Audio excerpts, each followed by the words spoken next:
Hi guys, this is 19th video of this course and I hope you all are doing good. आप सभी अच्छे होंगे, आप सभी अच्छा कर रहे होंगे। इस वीडियो में अपने कुछ इन्फॉर्मेटिव जानने की कोशिश करेंगे एज एन ट्रेडर साइकोलॉजी के हिसाब से भी, और एक टर्म है, एक इंडिकेटर है, उसके बारे में जानने की कोशिश करेंगे। सो बिना ही कोई देरी करते हुए इस वीडियो को स्टार्ट करते हैं और एक नई फ्रेशनेस के साथ, एक नए मोटो के साथ। Let's get started. सो एक टर्म के बारे में जानने की कोशिश करेंगे जिसका नाम है एटीआर। एटीआर का फुल फॉर्म है एवरेज ट्रू रेंज, जो कि वॉलेटिलिटी को दिखाता है, दर्शाता है, राइट। मार्केट में कितना जो है मार्केट वॉलेटाइल है उसको दर्शाता है। ये मेरा ट्रेडिंग व्यू का प्लेटफॉर्म है एंड ये इंडिकेटर्स के बारे में आपको इंट्रोडक्शन दे ही चुका हूँ मैं। एटीआर जो है ये नीचे लाइन चल रही है, ये लाइन चार्ट अलग चल रहा है, इसके जो है इंट्रोडक्शन मैंने नहीं दिया। सो इसके बारे में बात करने वाले हैं, पर इससे पहले अपने एक और बात करेंगे जिसके बारे में मैं आपको बताना चाहता हूँ और जिसके बारे में मुझे मैसेजेस आ रहे हैं।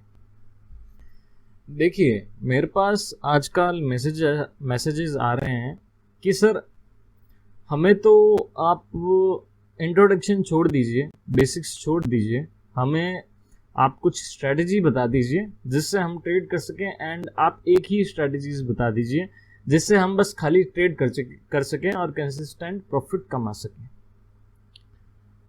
ऐसी स्ट्रेटजीज होती है क्या? बिल्कुल होती है। देखिए, अगर मैंने कहा है तो होती है, पर खाली एक स्ट्रेटजी जान के क्या आप मार्केट में पैसा कमा लेंगे?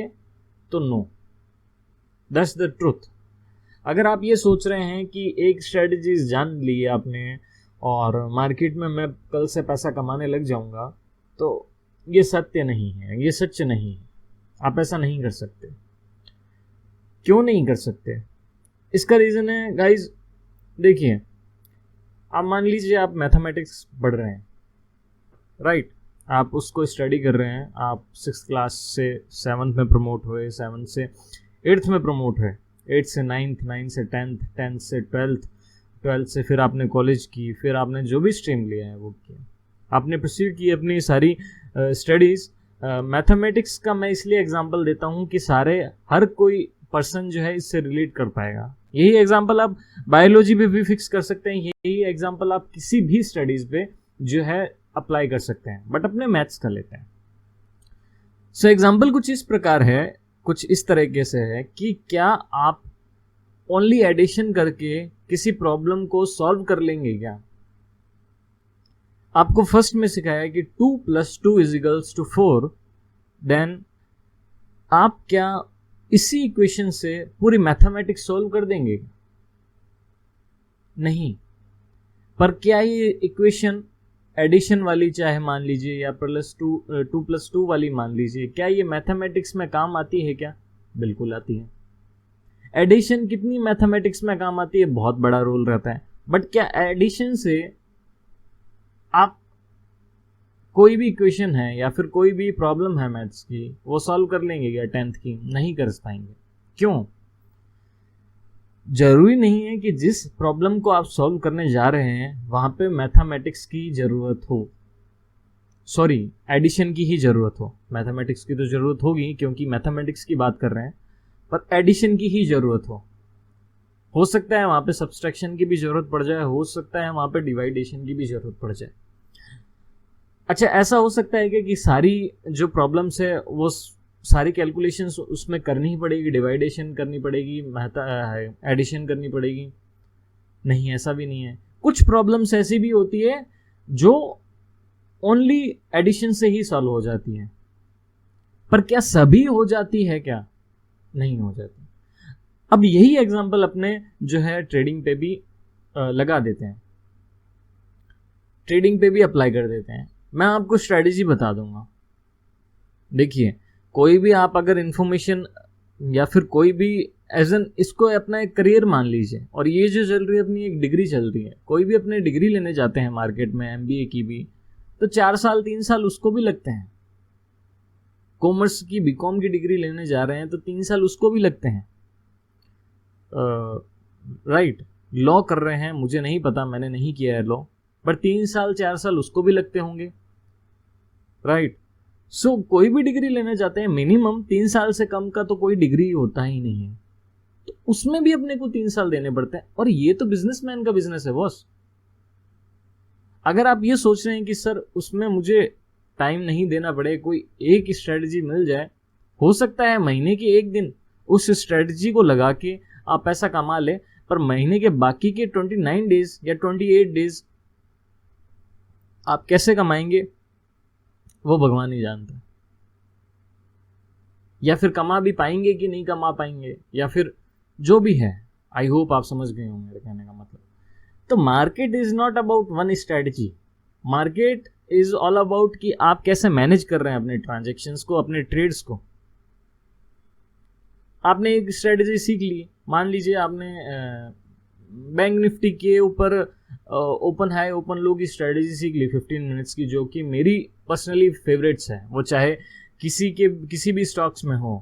अब ये क्या स्ट्रेटजी है इसके बारे में आगे बात करेंगे, बट मान लीजिए ओपन हाई ओपन लो की स्ट्रेटजी कोई स्ट्रेटजी है, वो आपने सीख ली, बट वो तो सीख ली पर वो कहीं सेट ही नहीं हो रही है जिस दिन आप ट्रेड लेने जा रहे हैं। अब क्या करेंगे, आपको यही स्ट्रेटजी आती है, आप हर जगह अप्लाई करके देखेंगे, नहीं हो रही होगी अप्लाई तो भी आप अप्लाई करके देखेंगे, और फिर क्या होगा, लॉस होगा। फिर क्या होगा, मेरे पास एक मैसेज आएगा कि सर लॉस हो गया। तो धीरज रखिए स्टॉक मार्केट में।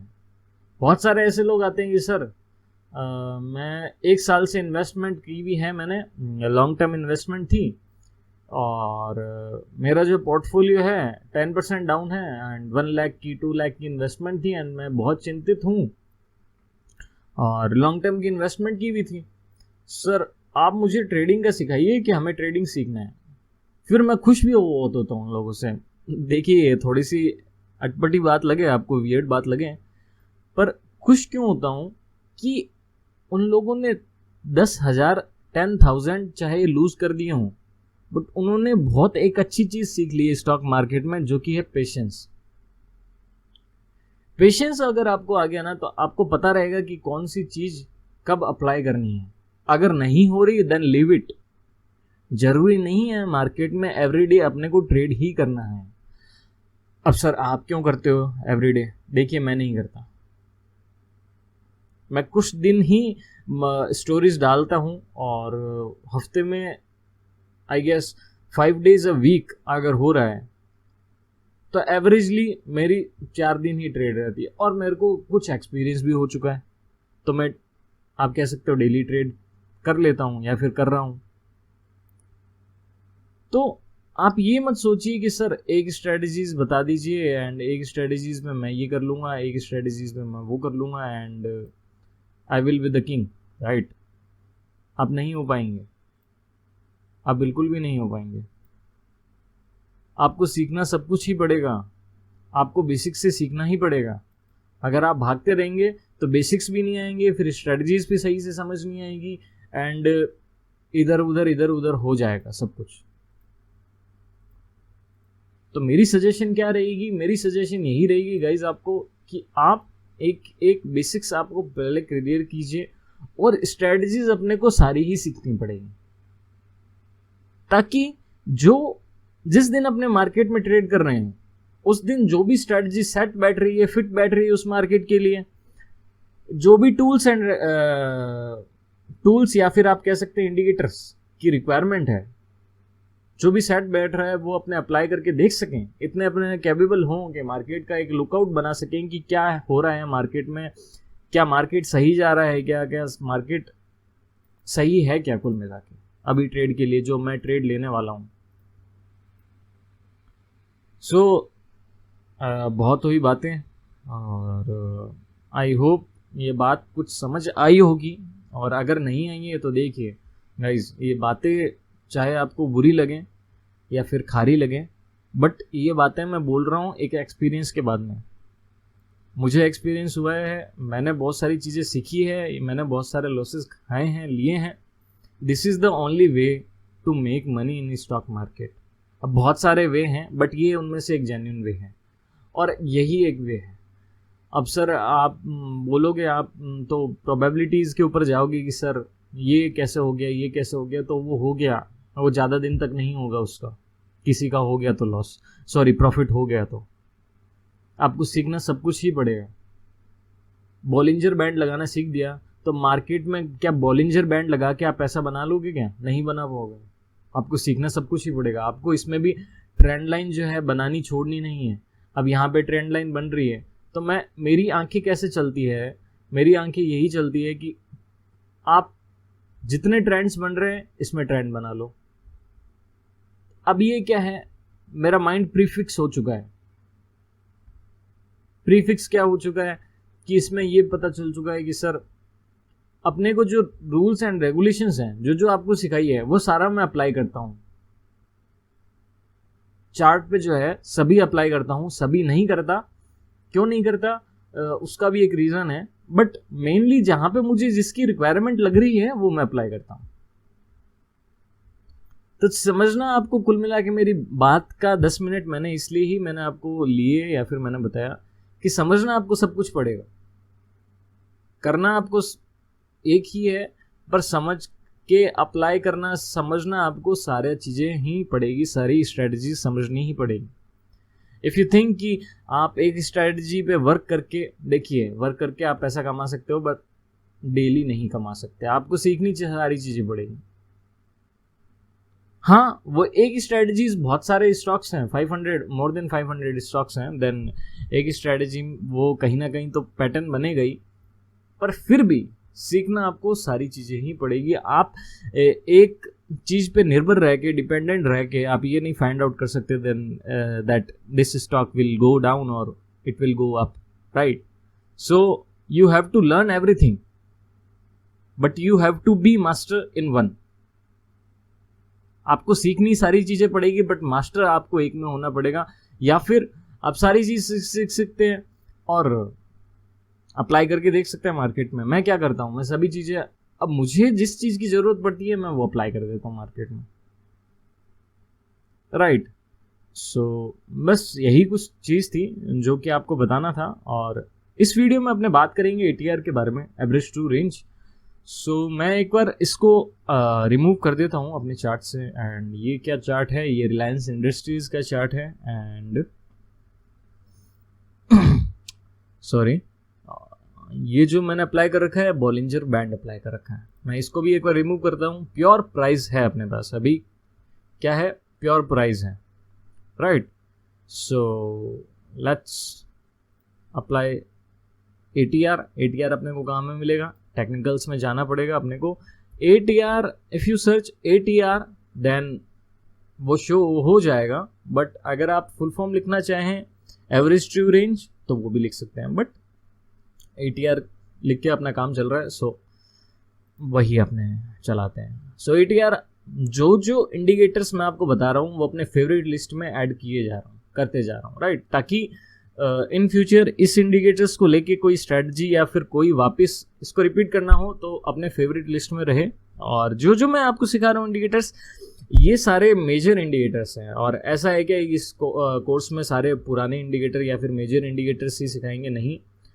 कुछ नए इंट्रोडक्शन हुए हैं, कुछ नए इंडिकेटर्स का इंट्रोडक्शन हुआ है मार्केट में, 2-3 साल हुए हैं, वो नए हैं, न्यू हैं, उनको भी मैं यूज़ करता हूँ, उनके बारे में बताएंगे। बट जो अपने सीखते जा रहे हैं वो अपने फेवरेट्स में ऐड करते जा रहे हैं। और जो आप सीखते जाएं आप भी फेवरेट्स में ऐड करते जाना। और आपके कुछ पर्सनल इंडिकेटर्स हैं जहाँ से जिनसे और जिनको आपने इधर उधर से देख के सीखा है।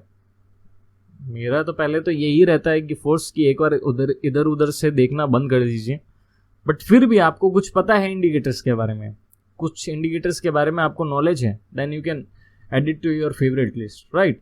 सो लेट्स गेट स्टार्टेड। अपन ने जो है एवरेज ट्रू रेंज को चूज कर लिया एंड ये कुछ लाइन आ गई। अब एवरेज ट्रू रेंज क्या बताता है? एवरेज ट्रू रेंज मतलब स्टॉक की रेंज क्या है, ऊपर से नीचे जाने की स्टॉक की क्या रेंज है, स्टॉक किस रेंज में ऊपर नीचे चल रहा है। सर इससे क्या फायदा है, इससे क्या फायदा है, अपने को ये क्यों ही जानना है? देखिए, मार्केट में एक बात ध्यान रखना, मार्केट में अगर आपको पैसा कमाना है, अगर आपको पैसा बनाना है, तो आपको मार्केट में ट्रेंड में होना जरूरी है। अगर तो वो डाउन ट्रेंड है तो वो ट्रेंड में है, trending market, down trending market है। अगर वो अप ट्रेंडिंग मार्केट में है, अगर वो अप ट्रेंड मार्केट में है तो भी वो ट्रेंड में है, वो अप ट्रेंड मार्केट में है। बट साइडवेज मार्केट में ज्यादातर पैसा गवाया जाता है। हाँ, ऑप्शन सेलिंग आप कर सकते हैं, उसके बारे में आगे बात करेंगे, बट वही एक चीज है जो आप कर सकते हैं, राइट।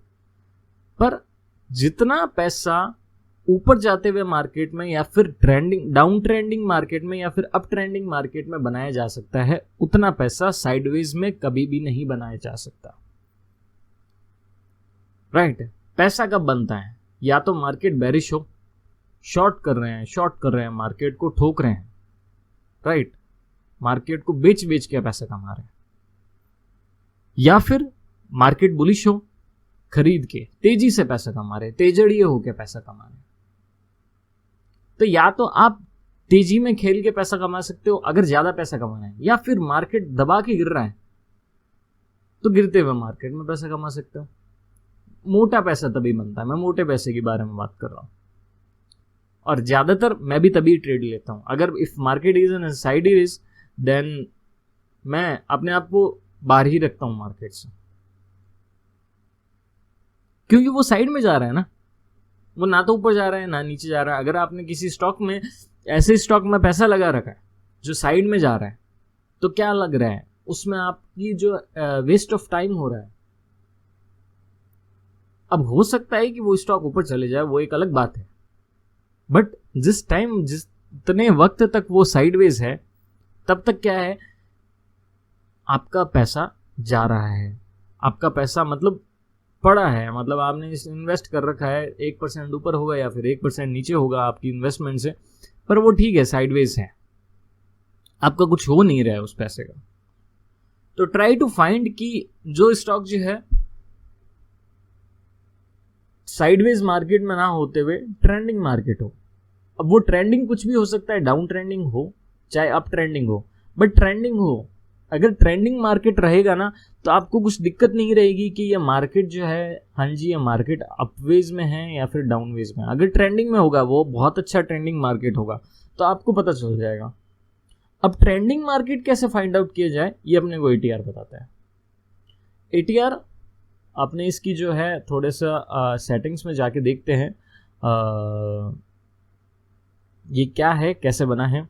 सो 14 डेज, मतलब पिछली 14 डेज का ये एवरेज किया गया है।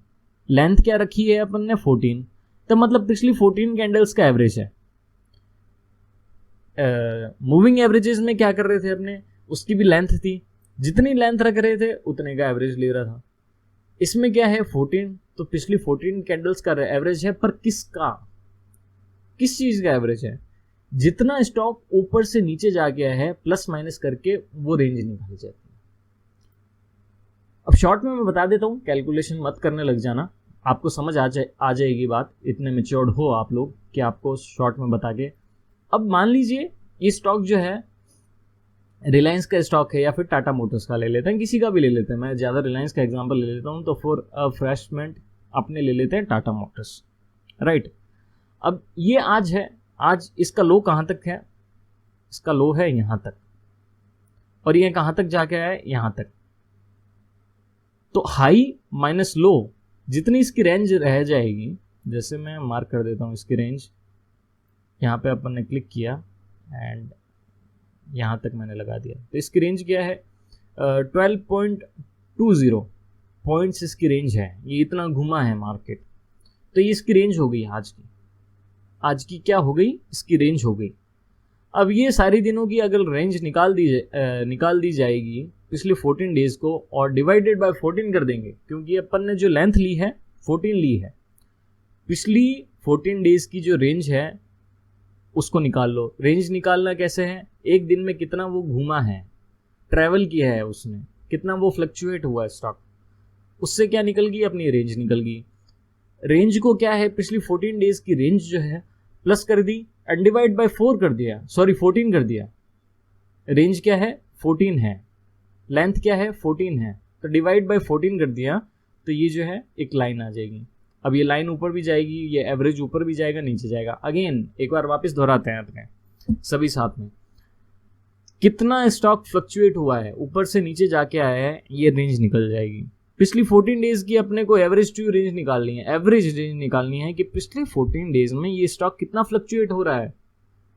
तो क्या होगा, पिछली 14 डेज की अपने जो रेंज है प्लस माइनस करके अपने रेंज निकाल लेंगे, उनको प्लस कर देंगे, डिवाइड बाय 14 कर देंगे, तो पिछली 14 डेज की अपने पास जो है एक रेंज आ जाएगी कि इस मार्केट या फिर जो स्टॉक है पर्टिकुलर वो इस रेंज में ही इतने पॉइंट्स ही ऊपर नीचे करता है।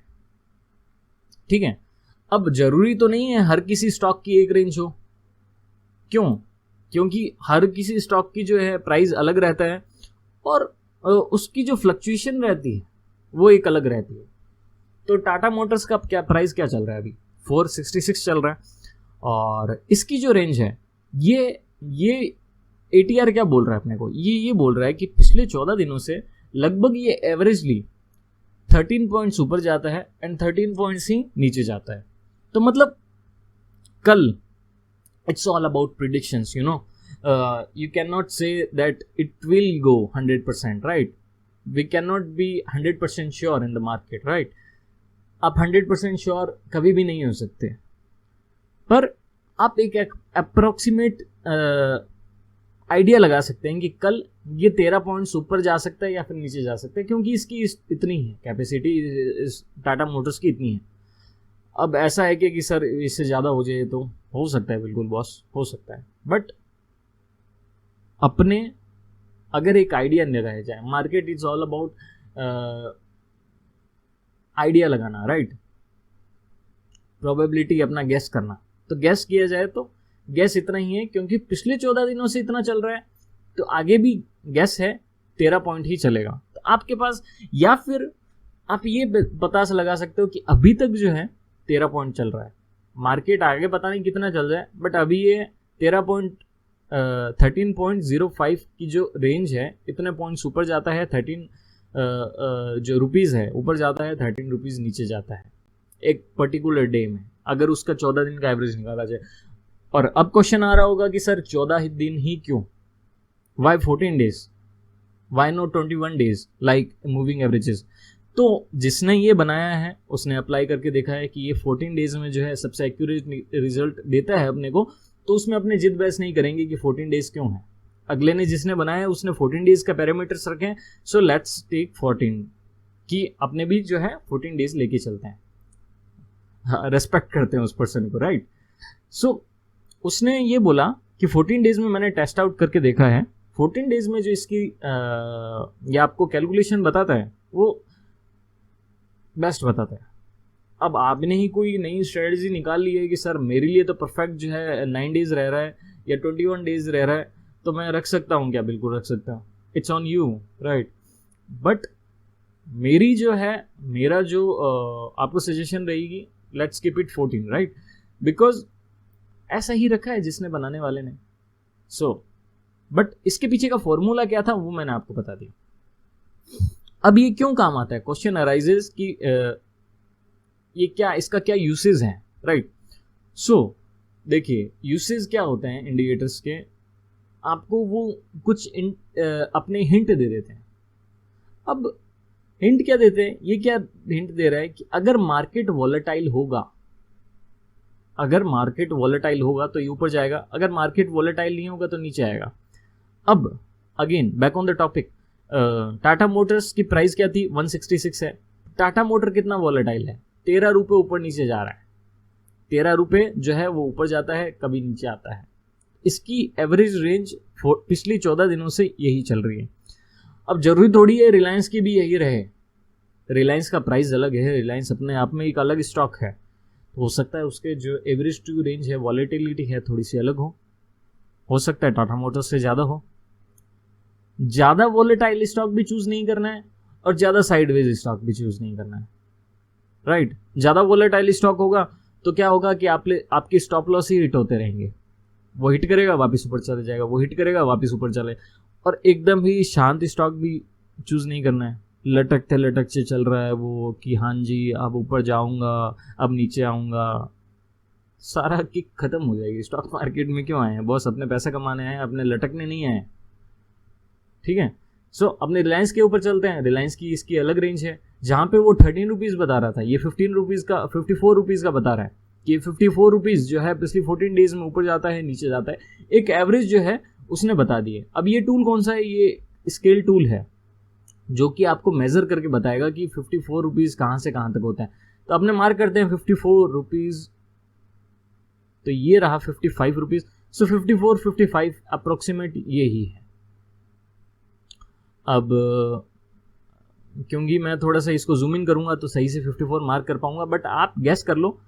चलो मैं कर ही देता हूं आपको। अगर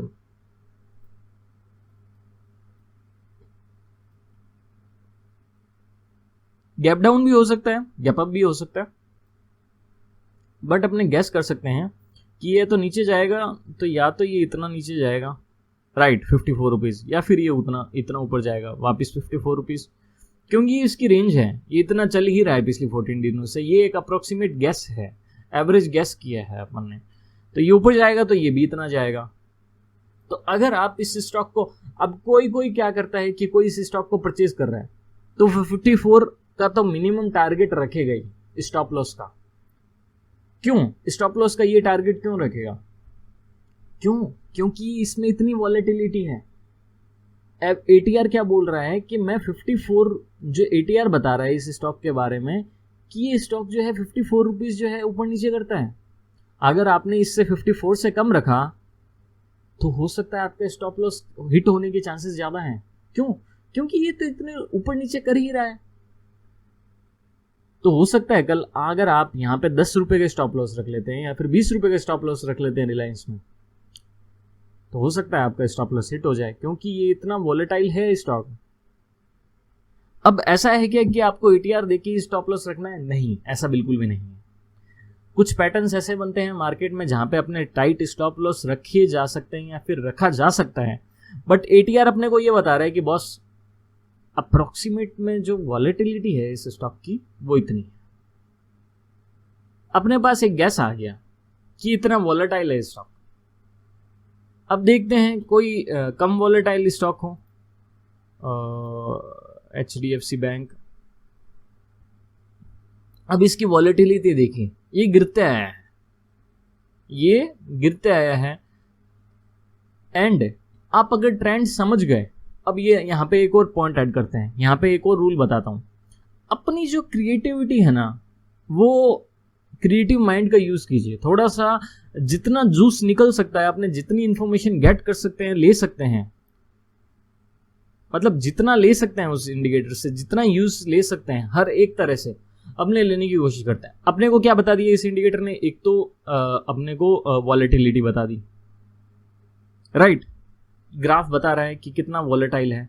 अब ये कैसे यूज आ सकता है? एक तो स्टॉप लॉस की तरह यूज आ सकता है कि हाँ जी आप कर सकते हो, आप नहीं भी कर सकते हो, राइट। ये कोई इसमें फोर्स नहीं कर रहा कोई भी आपको कि आपको इस बेसिस पे ही करना है, नहीं, बट आप नहीं भी कर सकते, ठीक है। बट बहुत सारी चीज़ें हैं तो अपने एक पे स्टिक नहीं रहेंगे। अगेन वही जो इस वीडियो की स्टार्टिंग में मैंने आपको बात बताई थी कि एक चीज़ पे स्टिक नहीं रहना है, बट ये अपने को हेल्प करता है कहीं ना कहीं रेंज फाइंड आउट करने में कि हाँ इतना वॉलेटाइल है स्टॉक। अगर ये ऊपर जा रहा है, इस एवरेज टू रेंज का प्राइस का ग्राफ जो है ऊपर जा रहा है, जैसे यहाँ से ये इतना ऊपर गया था, इसका मतलब इस स्टॉक की वॉलेटिलिटी बढ़ी है।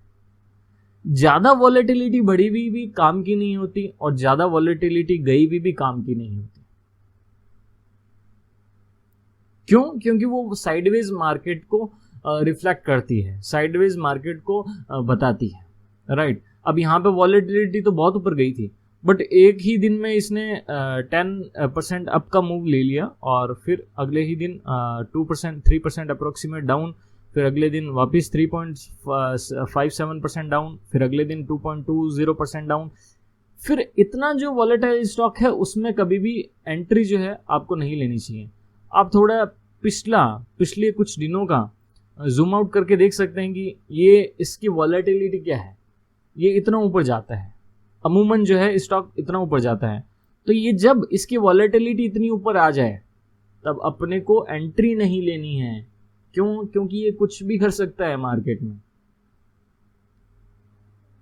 राइट। ये अपने को स्टॉप लॉस दिला सकता है। अब एंट्री लेनी ही नहीं है क्या? ऐसा है क्या? बिल्कुल भी नहीं है। क्यों? देखिए अगेन, अब जैसे यहां पे एंट्री ले सकते थे, बट यहां पे क्या है, ये देखिए मिड में है। अब यहां पे ये एकदम हाई बना चुका है। यहां पे अगर कोई एंट्री ले रहा होता तो उसके सारी धज्जियां उड़ जाती कुल मिला के, अपने फ्रैंकली बात बोलें तो। क्यों? क्योंकि ये एकदम टॉप पे है। अगर कोई ट्रेंड का एंड होने वाला है, मान लीजिए कोई ट्रेंड का एंड होने वाला है, चाहे वो डाउनवेज ट्रेंड हो, अगेन ये ट्रेंड नहीं बताता है कि ऊपर ट्रेंड है या नीचे ट्रेंड है। ये ट्रेंड की मोमेंटम बता रहा है कि ट्रेंड कितने ताकत में है, कितने पावरफुल है। फर्क है दोनों में चीजों में, ये जानने की कोशिश करना है। ये वॉलेटिलिटी का इंडिकेटर है, ना कि ट्रेंड बताने का कि अप का ट्रेंड है या डाउन का ट्रेंड है। अगर डाउन ट्रेंड है तो वो कितना तेज है, अगर अप ट्रेंड है तो वो कितना तेज है। ये वॉलेटिलिटी बता रहा है स्टॉक की, समझने की कोशिश करना। ट्रेंड बताना एक अलग बात है, और ट्रेंड की जो मोमेंटम है, पावर है, कि कितने जोरों से है वो ट्रेंड, वो बताना एक अलग बात है। ये क्या बताता है? ये ट्रेंड की पावर बताता है, ये ट्रेंड का मोमेंटम बताता है कि ट्रेंड का मोमेंटम क्या है। ट्रेंड अगर नीचे जा रहा है तो वो कितनी तेजी से जा रहा है, ट्रेंड अगर ऊपर जा रहा है तो वो कितनी तेजी से जा रहा है। ये ट्रेंड का मोमेंटम बताने वाला है इंडिकेटर। ये ट्रेंड नहीं बताता है अगर नीचे जा रहा है तो वो किस मोमेंटम में। अगर यहाँ पे देखिए ये ऊपर जा रहा था स्टॉक, तो ये इसका यहाँ पे ये ऊपर ही जा रहा था, ये इंडिकेटर जो है ऊपर ही जा रहा था। ये थोड़ा सा यहाँ पे इसने करेक्शन लिया, वापस ऊपर हो गया, ये वापस ऊपर हो गया ये इंडिकेटर। अभी भी देखते हैं कि अब देखिए यहाँ से ही जो है स्टॉक नीचे गया है।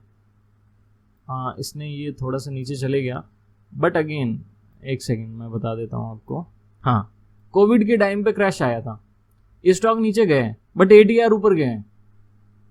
क्यों? जबकि तो स्टॉक तो नीचे गए। अगेन मैं वापस वही बोल रहा हूँ, बात बोलने की कोशिश कर रहा हूँ कि ट्रेंड का जो है मोमेंटम बताता है, ये वॉलेटिलिटी बताता है कि कितना ट्रैवल कर रहा है। अब ट्रैवल का क्या मतलब है? अगर नीचे आ रहा है तो वो भी ट्रैवल कर रहा है, अगर ऊपर जा रहा है तो वो भी ट्रैवल कर रहा है। मोमेंटम बताता है कि मोमेंटम की जो तेजी है, ट्रेंड की जो तेजी है, वो कितने जोरों शोरों से है, कुल मिला के कितनी तेजी पे है ये स्टॉक। अगर ऊपर जा रहा है तो वो कितनी तेजी पे जा रहा है, अगर नीचे जा रहा है तो वो कितनी तेजी पे जा रहा है। So I hope you got my point. ATR क्या बताता है? अब मान लीजिए अपन ने जो है यहाँ पे शॉर्ट कर दिया मार्केट को, एनालिसिस नहीं कर रहे हैं, बट मान लीजिए यहाँ पे अपन ने जो है एटीआर, अपन ने टेक्निकल एनालिसिस देख के जो है शॉर्ट जो है मार्केट को कर दिया, यहाँ पे शॉर्ट कर दिया मार्केट को। अब वो कैसे किया वो एक अलग बात है, बट मैं अभी एटीआर का एग्जांपल दे रहा हूँ। मान लीजिए शॉर्ट कर दिया, अब क्या है, शॉर्ट कर दिया, नीचे आ रहा है, नीचे आ रहा है, नीचे आ रहा है, नीचे आ रहा है, नीचे आ रहा है, नीचे आ रहा है। अपने उसके साथ साथ क्या देख रहे हैं कि जी एटीआर का जो मोमेंटम है वो ऊपर है, मतलब नीचे आने की जो स्पीड है इस स्टॉक की वो बढ़ रही है। अगेन मैंने जैसे बोला, एटीआर क्या बताता है? मोमेंटम बताता है स्टॉक का, कि चाहे वो नीचे जा रहा हो चाहे ऊपर जा रहा हो, वो मोमेंटम वॉलेटिलिटी के बता रहा है कि कितना वॉलेटाइल है स्टॉक। अगर नीचे जा रहा है, यहाँ पे अपन ने मान लीजिए कि यहीं कहीं शॉर्ट किया था मार्केट को, स्टॉक को शॉर्ट किया था, तो नीचे आ रहा है, नीचे आ रहा है, नीचे आ रहा है, नीचे आ रहा है, नीचे आ रहा है, नीचे आ रहा है, साथ साथ में अपने नीचे वाली साइड में, नीचे वाले पैनल में देख पा रहे हैं कि एटीआर जो है वो ऊपर जा रहा है। तो अपने ये जान पा रहे हैं कि अपना जो मोमेंटम है, जिस मोमेंटम में अपने ने पार्टिसिपेट लिया है, वो और भी तेज हो रहा है, वो और भी तेज हो रहा है, वो और भी तेज हो रहा है, वो और भी तेज हो रहा है। अब ये एटीआर जो है यहां से वापस डाउन होने स्टार्ट हो गया। अब अपने को ये एक हिंट मिल चुका है कि जो नीचे वाला ट्रेंड था उसका जो मोमेंटम था वो कहीं ना कहीं वीक पड़ रहा है, वो कहीं ना कहीं कमजोर पड़ रहा है, वो कहीं ना कहीं खत्म हो रहा है, तभी ये नीचे आ रहा है। नहीं तो ये और बढ़ जाता, ये और वॉलेटाइल रहता, तो ये कहीं ना कहीं कमजोर हो रहा है। तो अपने क्या कर सकते हैं, इस स्टॉक से निकल सकते हैं। अब ये एक अलग व्यू हो गया एटीआर को देखने के लिए। पहले क्या था, अपने मोमेंटम देखा कि कितना ऊपर नीचे कर रहा है, दूसरा अपन ने देखा स्टॉप लॉस। तीसरा ये भी एक अलग व्यू हो गया कि मोमेंटम खत्म होने वाला है। मान लीजिए कोई मोमेंटम स्टार्ट हुआ है एटीआर में, तो मोमेंटम खत्म होने वाला है तो वो वापस एटीआर नीचे की तरफ स्टार्ट हो जाएगा जाना, क्योंकि वो जितना मोमेंटम था, जितनी तेजी थी, चाहे वो नीचे की तरफ हो चाहे वो ऊपर की तरफ हो, स्टॉक की स्पीड थी वो कहीं ना कहीं धीमी पड़ रही है, कहीं ना कहीं वीक पड़ रही है, कहीं ना कहीं साइडवेज पड़ रही है, तभी तो वो नीचे जा रहा है। अब नीचे जाते जाते जाते जाते ये मोमेंटम वापस ऊपर होता है। मान लीजिए स्टॉक ने ऊपर जाना स्टार्ट किया और एटीआर ने भी स्टार्ट जो है ऊपर जाना किया, तो अपने ये गैस लगा सकते हैं कि हाँ जी एटीआर ऊपर जा रहा है और ये स्टॉक ऊपर जा रहा है, तो मतलब ऊपर जाने वाला जो ट्रेंड है वो पावरफुल होते जा रहा है। अगेन एटीआर ये नहीं बताता कि स्टॉक ऊपर जाएगा कि नीचे जाएगा, मैं वापस बोल रहा हूं, पर एटीआर ये जरूर बताता है कि अगर स्टॉक ऊपर जा रहा है तो कितनी तेजी से जा रहा है, अगर स्टॉक नीचे जा रहा है कितनी तेजी से जा रहा है, अगर कोई स्टॉक दिन में जितना ट्रैवल कर रहा है तो उसकी एवरेज ट्रू रेंज क्या है, अगर मोमेंटम स्टॉक है उसका क्या मोमेंटम है, इसकी क्या वॉलेटिलिटी है, अगर किसी स्टॉक में वॉलेटिलिटी खत्म होने वाली है तो वो कैसे हो रही है, तो ये सब एटीआर बताता है। सो आई होप आपको इसके यूसेज जो है अच्छे लगे हों, काम आए हो, पर अपने को एटीआर में डिपेंडेंट नहीं होना है। अगेन मैंने इसका इंट्रोडक्शन इसलिए दिया, आप थोड़ा सा यूज ले सकते हैं इसको, आप इसका थोड़ा सा यूज ले सकते हैं, बट अपने को क्या डिपेंडेंट ही रहना है इस पे, बिल्कुल नहीं। So I hope you like this video and मैं मिलता हूँ आपको अगली वीडियो में एक नई टॉपिक के साथ। और मैं थोड़ा सा एक हिंट दे देता हूँ, एटीआर से ही एक बना हुआ जो है इंडिकेटर है जिसका नाम है सुपर ट्रेंड, उसके बारे में जानने की कोशिश करेंगे। और सुपर ट्रेंड बहुत ही प्यारा इंडिकेटर है, उसके बारे में जानने की कोशिश करेंगे और वही देखेंगे। मैं पर्सनली उसको बहुत अच्छा लगता है मुझे। और एक नया ही इंडिकेटर है मार्केट में, अभी कुछ साल हुए हैं, 3 से 4 साल जब वो पॉपुलर हुआ है। पता नहीं किसने इजाद किया था या फिर किसने उसकी इनोवेशन की थी या फिर कब हुआ था, बट जो फेमस हुए वो कोविड के टाइम पे फेमस हुआ था सुपर ट्रेंड। सो या 2-3 साल हुए हैं अभी लगभग उसको, सुपर ट्रेंड को फेमस हुए और सभी यूज़ कर रहे हैं, मुझे भी बहुत अच्छा लगता है। उसके बारे में देखेंगे। वो जो है एटीआर से बना हुआ इंडिकेटर है एंड वो जो है वो अपने को ट्रेंड बताएगा कि किस साइड का ट्रेंड है। एटीआर क्या बता रहा था, ये वॉलेटिलिटी बता रहा था। अब इसी से अगेन मैंने क्या बोला कि एक इंडिकेटर से अपने बहुत सारे जूसेस निकाल सकते हैं, बहुत सारी कंक्लूजन्स ले सकते हैं। अब उससे वो कैसे अपना कंक्लूजन लेता है कि जो स्टॉक है वो अप साइड है या फिर डाउन साइड है, वो जानने की कोशिश करेंगे। एंड इस वीडियो में इतना ही। I hope you like this video. अगली वीडियो में सुपर ट्रेंड के बारे में बात करेंगे। मैं मिलता हूँ आपको अगली वीडियो में, तब तक के लिए टाटा बाय बाय एंड खुश रहो, मजे करो।